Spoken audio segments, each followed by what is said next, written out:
Animal resources are extremely important in Africa. They are vital to the survival and growth of communities and are a source of livelihoods for millions of Africans across the continent. If used properly, they could contribute to the reduction of poverty and hunger for millions of Africans. Hiyo mfuko ndio bank ya Masai kwa sababu somesha watoto, mwingine anatengeneza mabarabara. Naonekana mfuko ndio unasaidia Masai sana.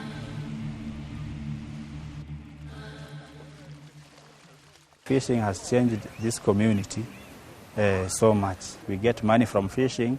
We do with the money some other businesses apart from fishing.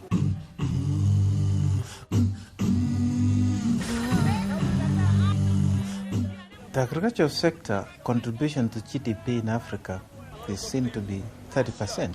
That's why Africa is seen essentially as being an agro-based economy.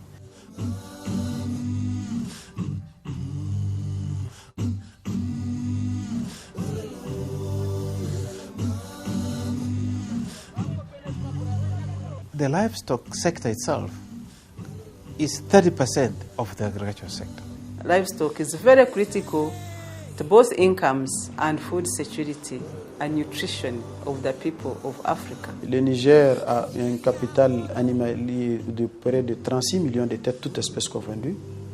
L'élevage est le deuxième secteur de l'économie, après le secteur minier. Les ressources animales occupent une place très importante pour la Guinée, parce que près de 10% de la population rurale s'occupe de l'élevage.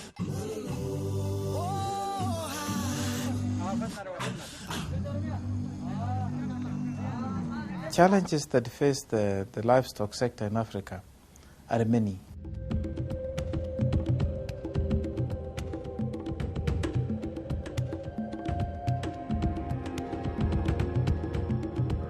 The first one is the occurrence of animal diseases in many countries.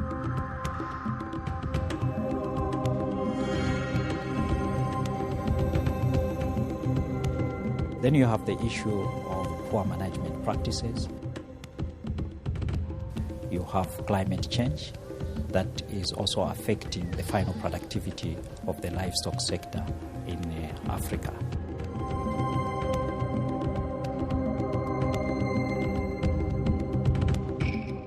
Inter-African Bureau of Animal Resources is a technical office of the Department of Rural Economy and Agriculture.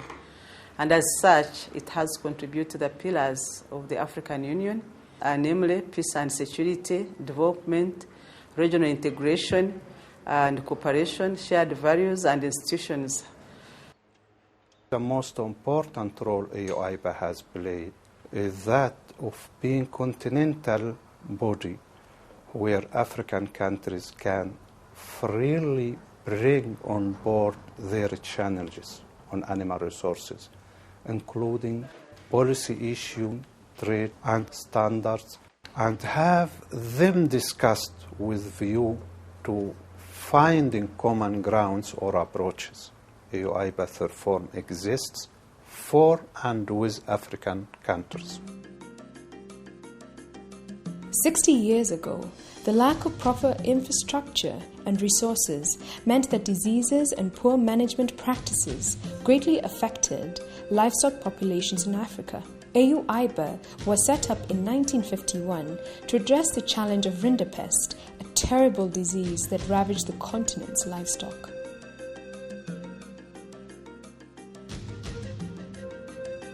Rinderpest came into Africa, is recorded in 1887, and that led on to the major rinderpest pandemic, which wiped out up to 90% of cattle and wildlife. It caused great economic losses. It was a serious matter. Rinderpest has also been the major cause for trade restrictions in Africa over the past decades. periodic outbreaks of the disease continue to affect animals and decimate populations. At first, countries were managing the disease at country level but faced numerous challenges. The need for coordination of rinderpest eradication efforts across borders was quite clear, and this was AU-IBAR's initial role on the continent. A key milestone in the eradication efforts was the development of the pluralite vaccine in Muguga, Kenya in the late 1950s. With this vaccine, AU-IBAR coordinated a series of eradication programs across the continent to combat the disease.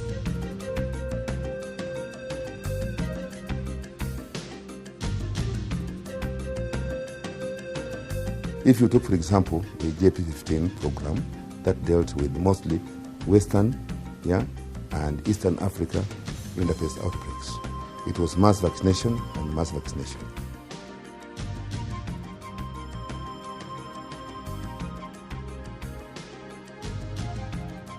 After a series of successive programs including JP15, PARC, PACE and Sereku, rinderpest was finally eradicated from the African continent.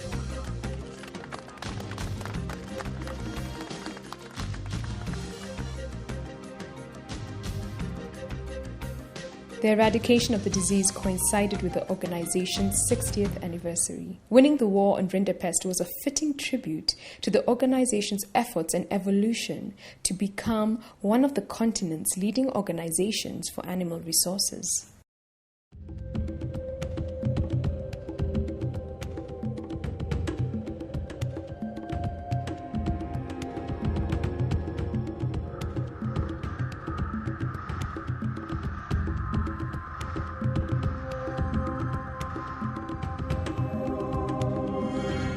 The successes in eradicating rinderpest and efforts to control other diseases have led to significant investment in animal development and the adoption of new technologies.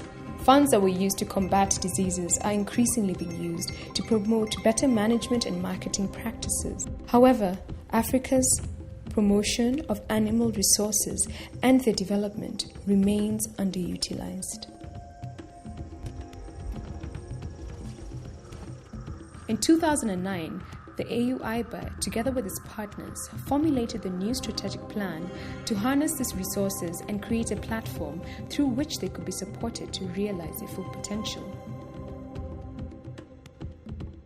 Today, many of those earlier threats and obstacles have been overcome, but new diseases and changes brought about in a globalized world are rapidly changing the way in which communities and enterprise develop and manage their livelihoods and animal resources.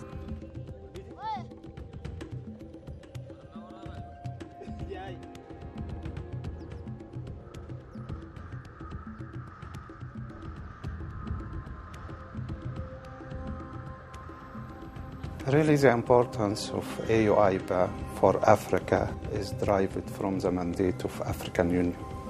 Since AU-IBAR is a specialized technical office of Department of Rural Economy and Agriculture of African Union Commission, and it acts as arm or technical arm for the continental body in supporting African Union member states and the regional economic communities to exploit the benefits of animal resources in Africa.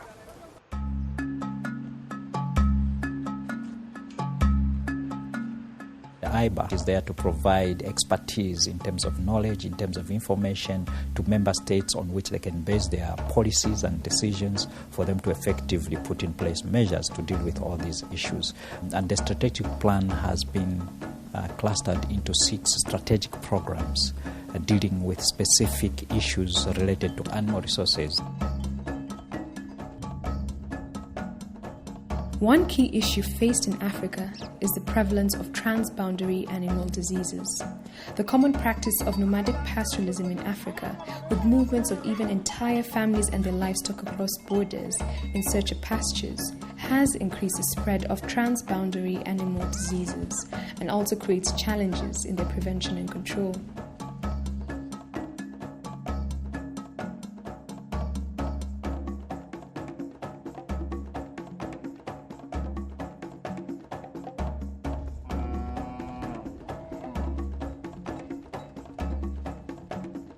The objective of this program is to catalyze the management of transboundary animal diseases and zoonoses in Africa by facilitating the development and implementation of a continental agenda for improved governance of veterinary services.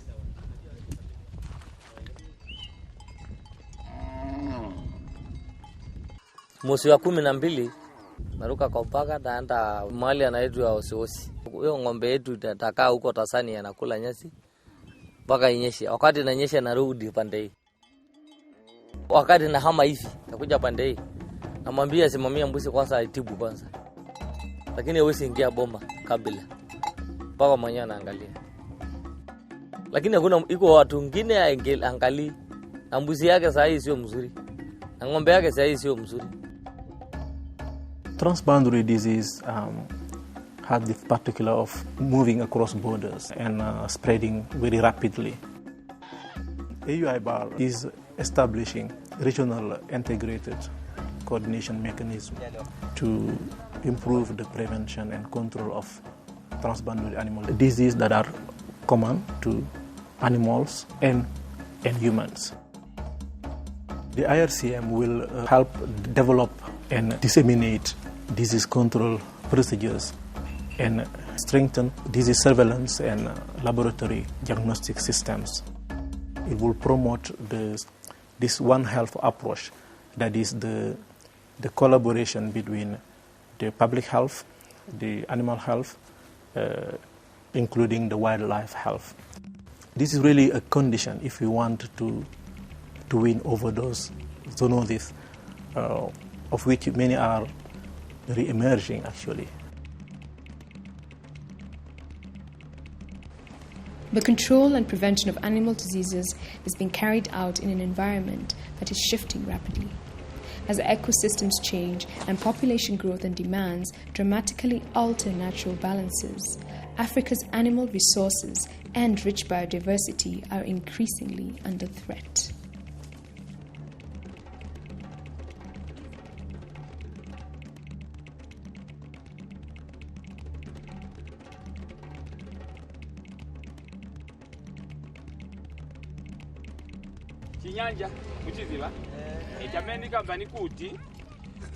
The objective of this program is to catalyze the development of policies and actions that will lead to the sustainable use and management of animal resources and the natural resource base on which they depend.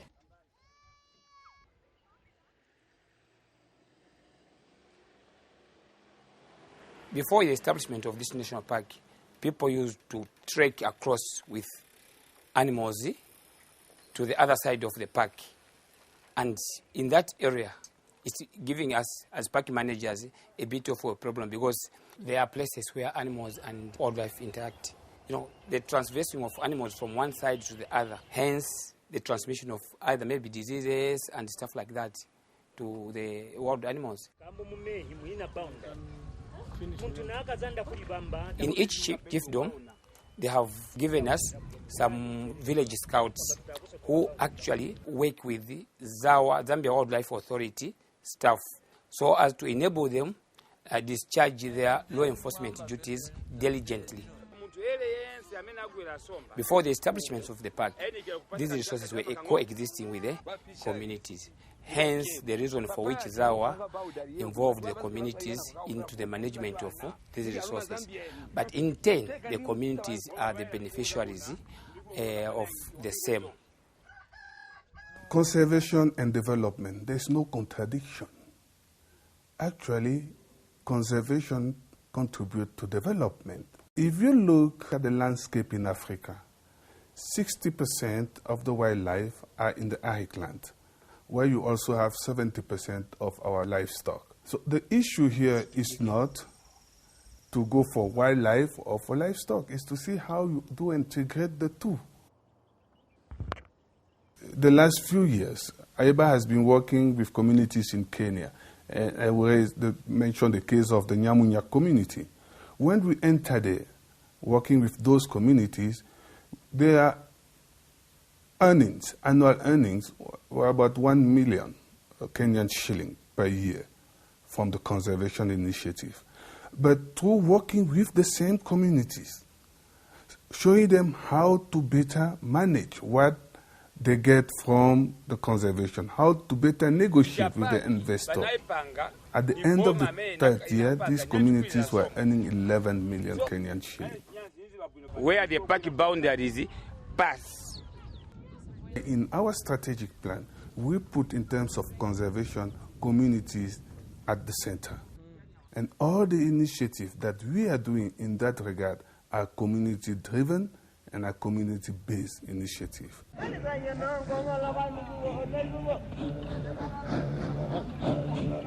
Despite the continent's abundant animal resources, Africa remains a net importer of animal products. This is due to insufficient national budgetary allocations and low general investment in the livestock sector by both the public and private sectors in Africa.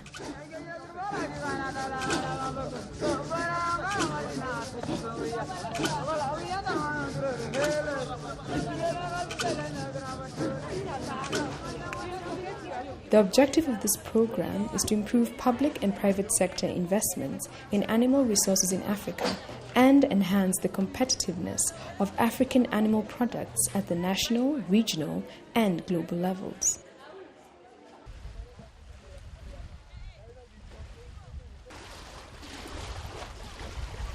I started fishing when I was a teenager. After completing my Form 4 in the year 1994, until now I've been fishing.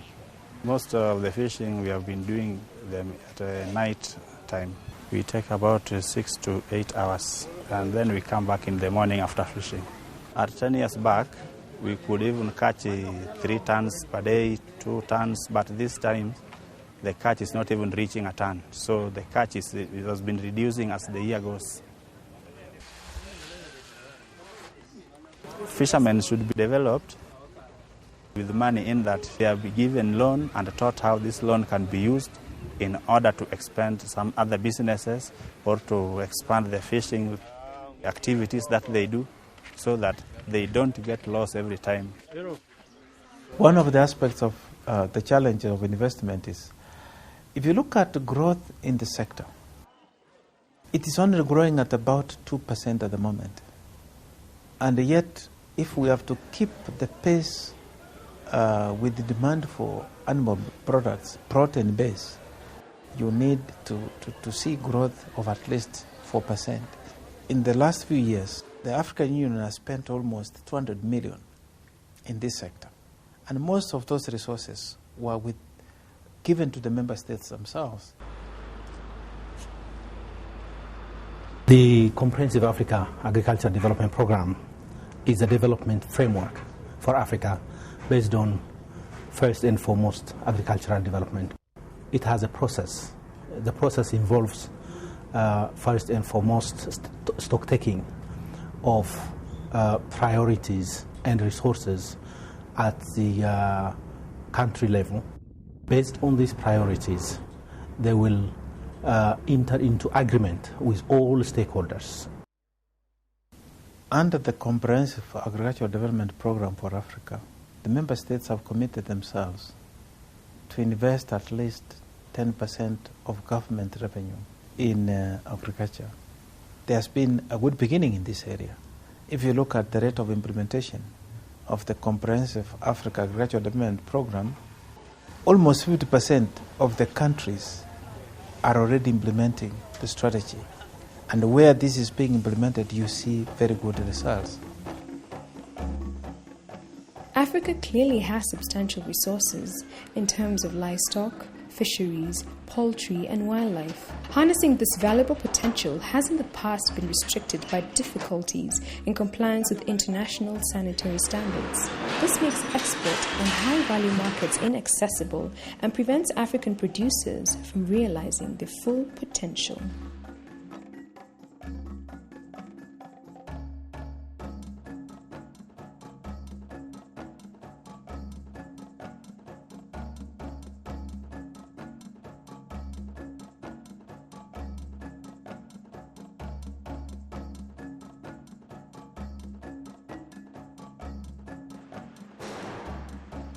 The objective of this program is to strengthen Africa's ability to to set and comply with essential production and trade standards relevant for animals and animal products that facilitate competitiveness of African animal producers to enter high-value markets within and beyond the continent.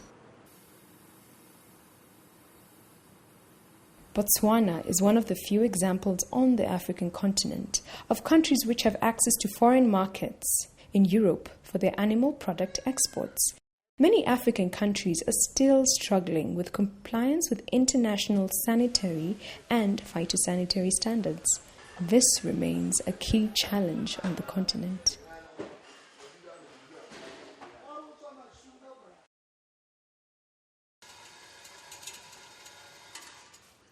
The standards are really for everybody. They're very important in trade, because if you don't comply with standards, you cannot trade with other countries, because countries fear the importation of diseases that they don't have, that will affect either their animal populations or both the animal populations and the human populations. The first project that we are implementing is the participation of African nations in standard-setting organizations. It involves 47 member states, and we are supporting the building of common positions among the member states on issues that are important for Africa in relation to international standard setting.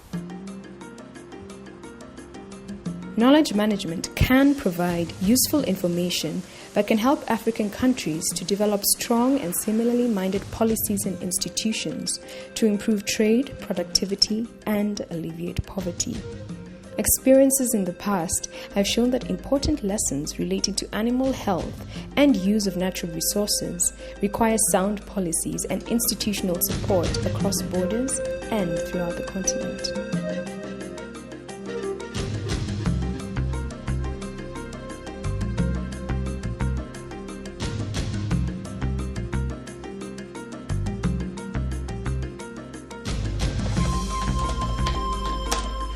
The objective of this program is to collate, analyze, and make available in a timely manner reliable and up-to-date data, information, and knowledge on animal resources to support planning and decision-making.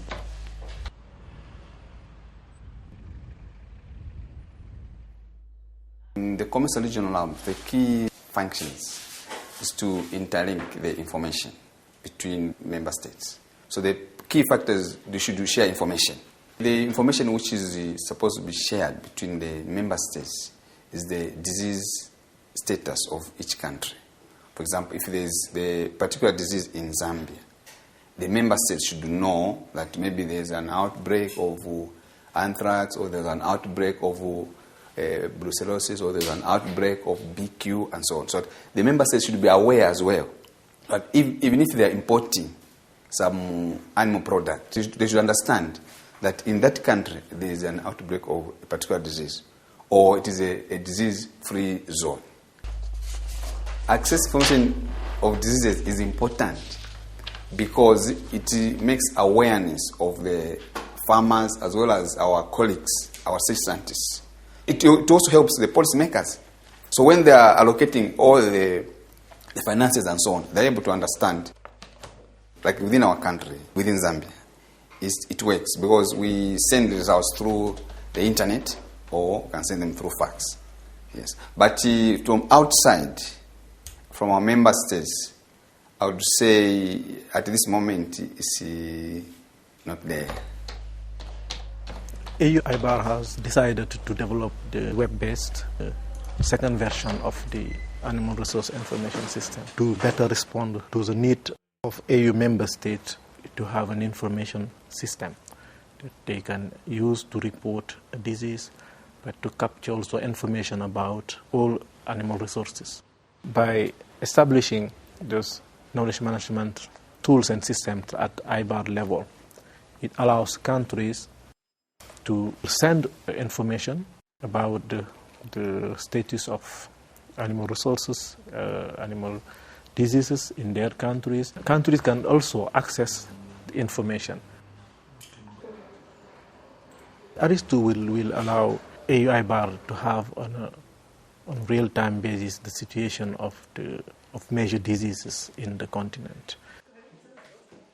And this will guide decisions about putting in place disease control programs. This is 1991, revised 2006. Knowledge management can provide useful information relating to animal health and use of natural resources. Sharing of such useful information within and across borders can help African countries to develop strong and similarly minded policies and institutions to improve trade, productivity, and alleviate poverty.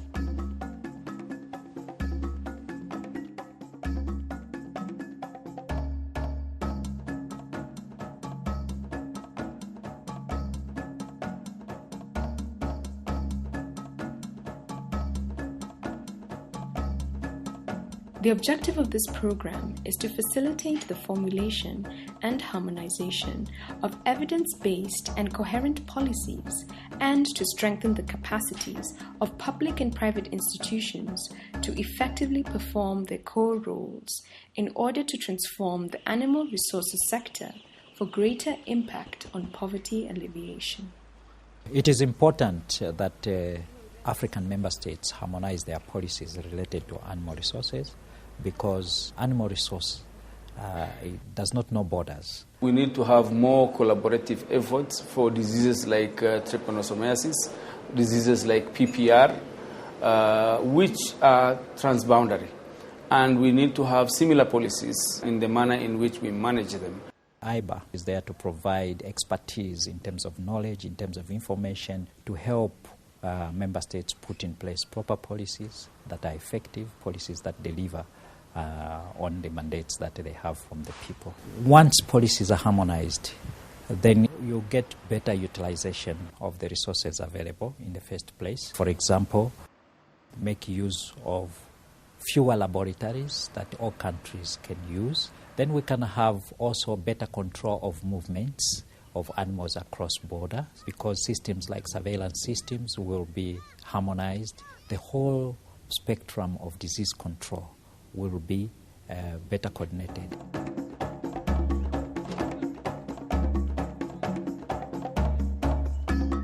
Countless lives across the continent have been changed through the efforts that the African Union, Inter-African Bureau for Animal Resources, has made to combating and controlling disease across Africa. Regional and international partnerships have been and will continue to be key to improve the management of the continent's livestock resources, which are capable of transforming societies.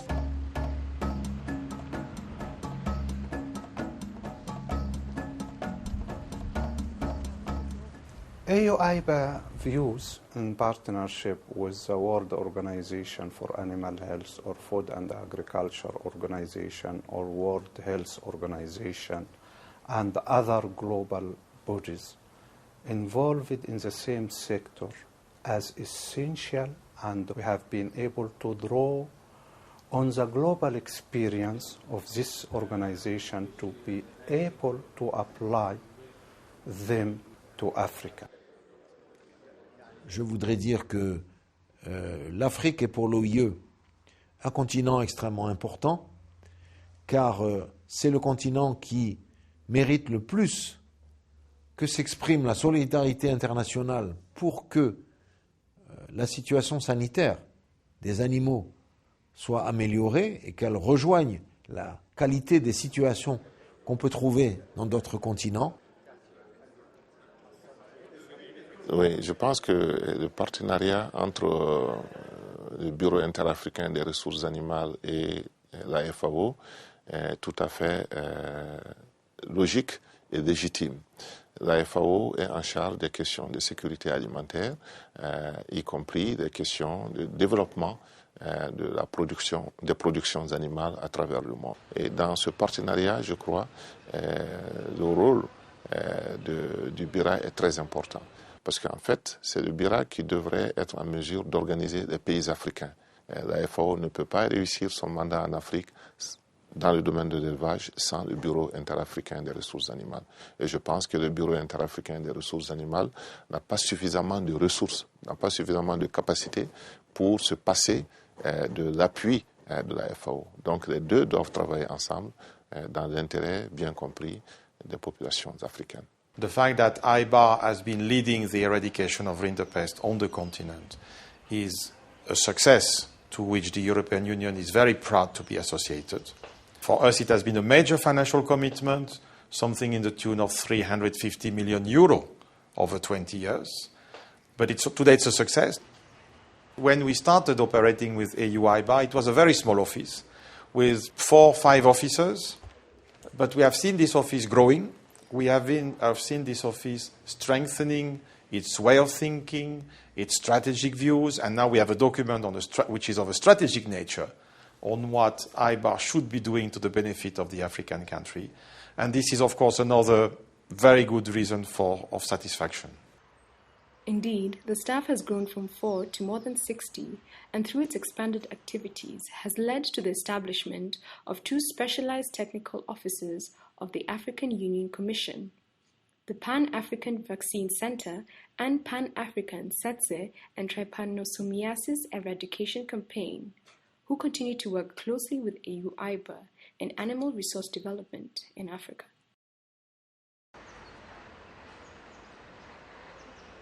AU-IBAR must position itself as a leading center of excellence for animal resources in Africa, with both political and technical mandate for this role.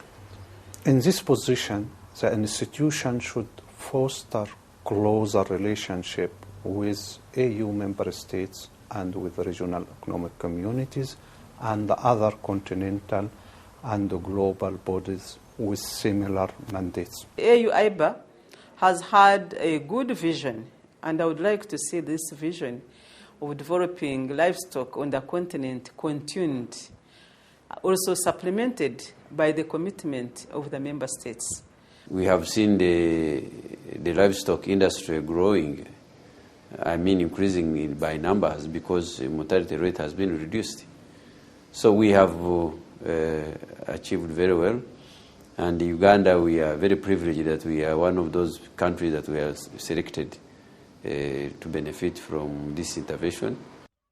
Je pense que l'AU-IBAR a eu une contribution très appréciable aux côtés des services vétérinaires du Mali, aux côtés de nos populations, parce que tout étant entendu que toutes ces interventions visent à réduire la pauvreté, à augmenter les revenus de nos populations.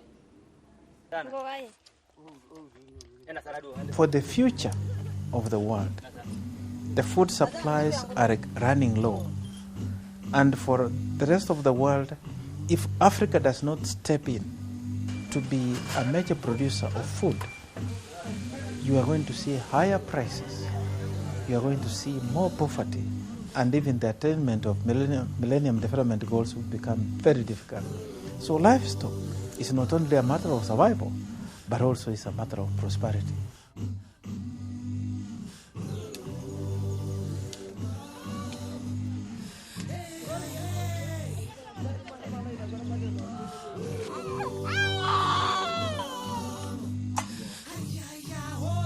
AU-IBAR has made long strides in improving management of animal resources with the eradication of rinderpest and the improvement of institutional capacities across the continent. Animal resources can play a vital role in alleviating poverty, developing the continent, and promoting the welfare of communities. The potential and possibilities are great if the correct policies and programs are given the right support.